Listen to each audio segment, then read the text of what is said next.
Aloha, Chair Brownlee, and aloha from Hawaii. Mahalo, Chairman Takano, Ranking Member Bost, and members of the committee.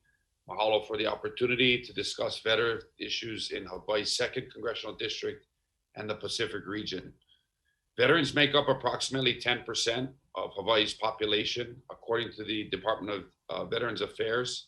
Hawaii's 2nd Congressional District is home to about 56,000 veterans.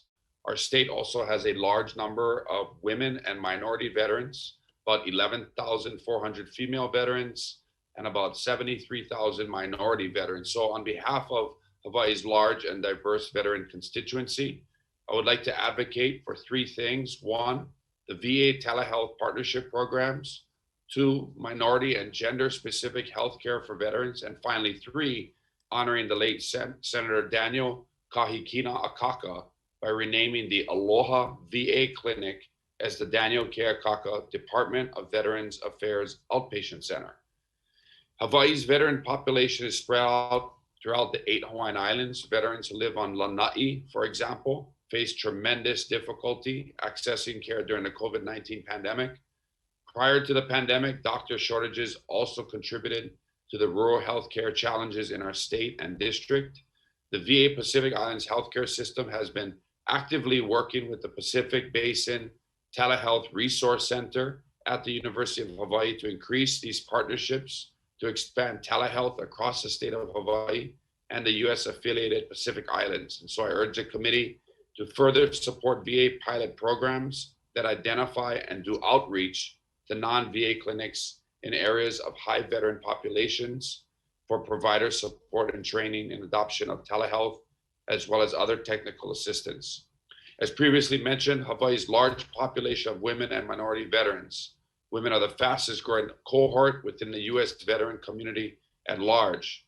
Programs like the Women's Veteran Network have demonstrated the effectiveness of peer support programs specifically designed for women veterans, and the VA requires additional peer support specialists to heighten access to similar programs and services tailored to the unique needs of women veterans. So I strongly support increasing the number of peer support specialists for women veterans at the VA.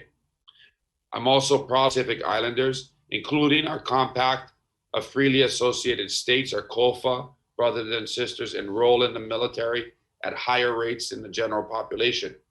So as we continue to celebrate Asian American, Native Hawaiian, and Pacific Islander Heritage Month for the remainder of May, I believe that the federal government should do more to recognize the significant contributions of Native Hawaiians, Pacific Islanders, and US affiliated Pacific Islander service members and veterans.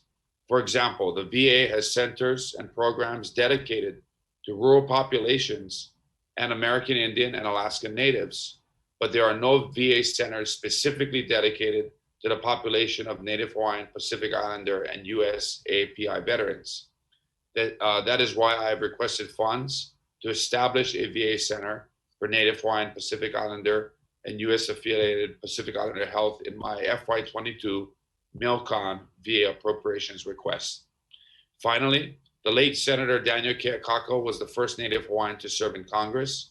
In the 109th Congress, Senator Akaka introduced legislation to establish an advanced leeward outpatient healthcare access, or ALOHA project, a VA primary care outpatient facility, kind of like a super CBOC facility, to service more than 87,000 veterans on the leeward or western side of Oahu.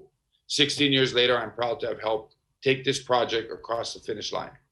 Now that the Aloha VA Center is finally approved for construction by Congress and has broken ground just weeks ago, I believe that the right thing to do is to honor the late Senator Akaka by renaming this facility the Daniel K. Akaka Department of Veterans Affairs Outpatient Center. Alongside Senator Hirono, we have introduced legislation to do exactly this. Senator Akaka was a World War II veteran, a tireless champion for Veterans Affairs. During his 13 years in the US House, 23 years in the US Senate, he was the ranking member of the chairman on the Committee of Veterans Affairs in the Senate from the 109th Congress. And so for these reasons, I believe that Congress should honor and preserve the legacy of the late Senator Daniel K. Akaka and the significant accomplishments and his significant contributions and accomplishments to our country by designating the Aloha VA Center as the Daniel Keakaka Department of Veterans Affairs Outpatient Center. Again, Chairwoman, mahalo for allowing me to testify before you today, and I look forward to working with all of you to advance these issues in your committee and these priorities. Mahalo.